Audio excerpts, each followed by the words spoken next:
안녕하세요. 전일 대비 등락률 상위에서 국보 디자인을 찾았습니다. 9시 12분 25초에 국보 디자인이 테슬라 지분을 보유하고 있다는 뉴스 기사가 나오면서 순식간에 VI에 도달합니다. 테슬라 지분을 보유하고 있다는 기사는 예전에도 나온 적이 있습니다. 달라진 건 테슬라 주가가 $1200를 돌파했다는 소식이죠. 국보 디자인이 테슬라 주가를 가지고 있는 건 알려져 있는 사실인데 테슬라 주가가 $1200를 돌파한 건 이번에 새롭게 업데이트된 소식이죠. 처음에는 재탕 뉴스인데 왜 VI까지 꽂았을까 의문이 잠시 들었는데요. 곧장 생각을 바꿔 테슬라 재료가 세구나, 오늘은 테슬라 종목을 잡아야겠다고 생각했습니다. 그렇게 등락률 상위 종목에서 테슬라 관련주를 찾았습니다. 그리고 센트럴모텍도 같은 시간대인 9시 12분에 장대 양봉이 나왔다는 사실을 발견합니다. 가장 먼저 치고 나간 국보 디자인을 매매하는 게 맞았지만 놓쳤기 때문에 아쉬운 마음에 센트럴모텍을 도전하게 된 겁니다.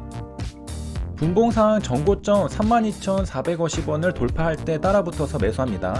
센트럴모텍은 일봉상 윗꼬리가 많이 달렸지만 오늘은 전고점 부근까지 갭이 뜬 상태로 시작하여 윗꼬리 전고점을 잡아먹는 장대 양봉이 나오지 않을까 기대했습니다.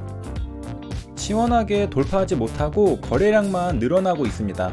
그러다가 시장가 매도가 나오면서 여러 호가를 부수고 내려오는데요. 순식간에 물려버립니다. 이때 느낌은 매우 안 좋았지만 손절할 수 없는 심리 상태였습니다. 왜 그랬는지 뒤에 설명드리겠습니다. 생각할 시간도 행동할 시간도 없이 센트럴모텍은 정말 악랄하게 호가가 밀려버렸습니다. 손실을 보는 입장인데도 잠시 시원함을 느꼈습니다.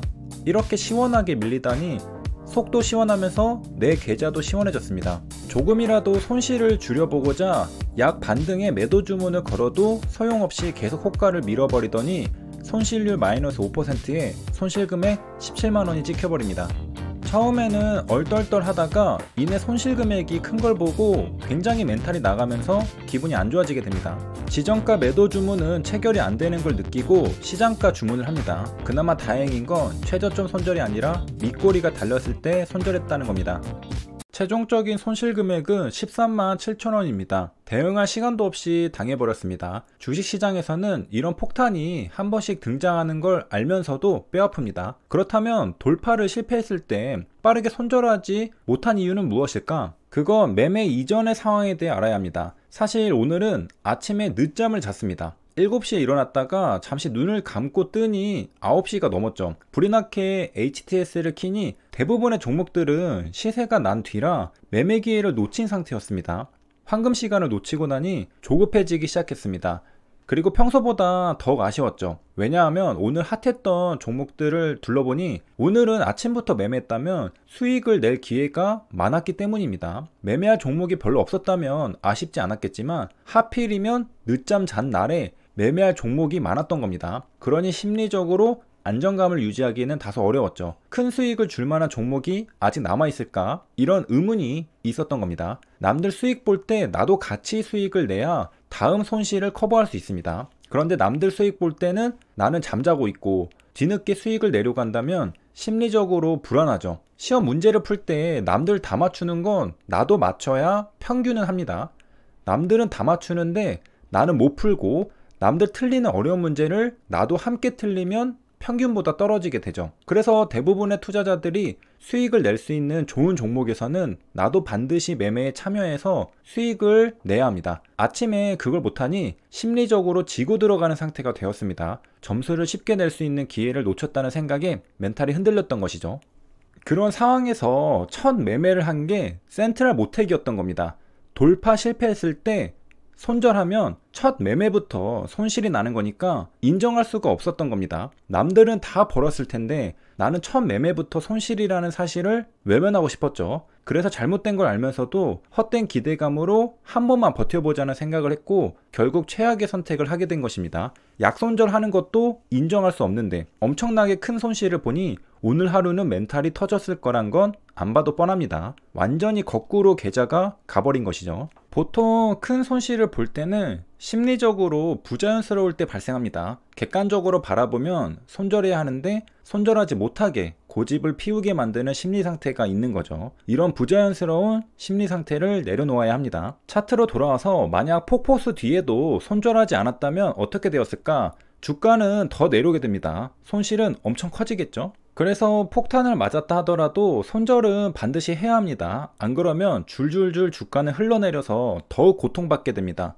손실이 크더라도 손절하는 게 그 손실에서라도 끌어낼 수 있는 방법인 것이죠. 물렸다고 그대로 놔두고 방치하면 손실은 최고치를 경신하게 됩니다. 센트럴모텍에서 배울 수 있는 건 또 무엇이 있을까요? 역시 종목의 특성은 잘 바뀌지 않습니다. 사람도 잘 안 바뀌듯이 종목도 잘 안 바뀝니다. 이번에도 윗꼬리 장대음봉이 출현했습니다. 이번에는 다를 거야 라는 생각으로 진입한 투자자들은 전부 손실이죠. 이번엔 다를 거야는 아마 인생에서 가장 많이 하는 실수 중 하나일 거라 생각하는데요. 믿고 싶은 거죠. 그래서 예전에는 그랬지만 이번만큼은 분명 다를 거라고 믿는 겁니다. 근거는 없습니다. 과거에 통계적으로 나온 데이터는 외면하고 나의 희망을 반영하는 말이 이번엔 다를 거야 라는 말입니다. 과거는 미래를 보는 창입니다. 그렇기 때문에 저번에도 그랬고 당연히 이번에도 똑같을 거야 라는 생각을 항상 가지고 살아가는 게 인생의 지혜가 아닐까 싶습니다. 센트럴모텍은 윗꼬리 전문입니다. 여기, 여기, 여기, 여기, 여기, 여기, 여기죠. 그러니까 센트럴모텍을 매매하는 투자자라면 항상 윗꼬리를 염두에 두고 매매해야 한다는 소리입니다. 장대양봉이었다 하더라도 윗꼬리 달리고 음봉 전환하는 경우는 최근에 2번 있었고 이번이 3번째입니다. 그러니까 센트럴모텍이 장대양봉이 나오면서 상승하고 있다면 가장 먼저 해야 하는 생각은 이번에도 윗꼬리 달릴 거야 라는 생각입니다. 그리고 이런 리스크를 지면서까지 매매할 필요는 없죠. 다른 좋은 종목들이 많기 때문입니다. 테슬라 차트를 보겠습니다. 1000달러를 돌파한 게 얼마 전인데 이번에는 1200달러를 돌파했습니다. 20%나 상승한 거죠. 이게 가능한 흐름인가 무서워질 지경입니다. 테슬라가 시총 1000억 원대 기업도 아니고 무려 1400조 원 기업입니다. 마켓 캡이 1.21 트릴리언이죠. 1.2조 달러라는 소리입니다. 12 곱하기 12는 144니까 하나로 환산하면 1400조 원이 됩니다. 시가총액이 1400조 원이나 되는 기업이 이렇게 초록봉을 뽑아내면서 급등하고 있는 상태입니다. 월봉으로 보면 최근 상승이 얼마나 가파르게 오르고 있는지 알 수 있는데요. 지금 현재는 1200달러인데 2019년 11월만 해도 60달러에 불과했습니다. 2년 만에 60달러가 1200달러가 된 겁니다. 그러니까 테슬라 주식은 2년 동안 200배가 오른 겁니다. 굉장한 주가 상승입니다. 이렇게 해서 이번 시간에는 센트럴모텍 매매와 테슬라 주가까지 살펴보았습니다. 여기까지 시청해주셔서 감사합니다.